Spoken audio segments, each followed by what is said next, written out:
Je voudrais parler aujourd'hui d'un aspect de la personnalité humaine sur lequel agit l'hypnose.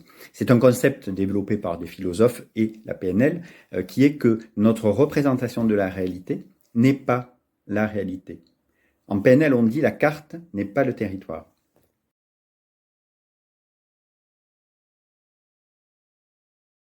Par exemple, si je rencontre un groupe de personnes, je ne vais pas percevoir tous les détails, tous les visages, les expressions, les habits, etc. Je ne vais peut-être pas parler à tout le monde et je vais me faire, donc j'ai déjà un filtre, je vois pas tout, et je vais me faire une interprétation en fonction de quelques éléments que je perçois selon mes codes vestimentaires à moi, la façon dont j'ai été éduqué, sur la façon de se comporter.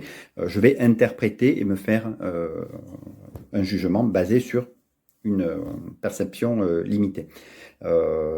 Autre exemple, si je vis dans une ville où on parle d'une ville, la ville de Nice, je peux dire oh c'est une ville de vieux, ou c'est une ville dans laquelle il y a beaucoup d'étudiants, où il y a beaucoup de gens matus et riches, où c'est très, il y a des quartiers populaires magnifiques.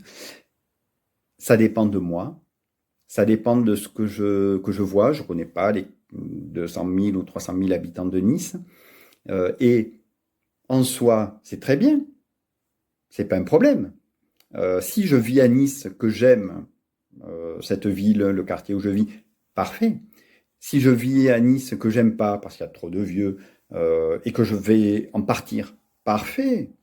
Mais si je vis à Nice et que j'ai envie d'y vivre, mais en même temps, ça me va pas, à ce moment-là, il y a peut-être besoin de travailler là-dessus.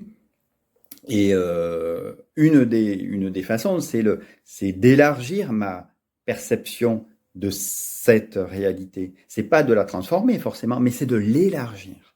Et c'est ça ce qu'on fait à l'hypnose, un travail conscient et inconscient, c'est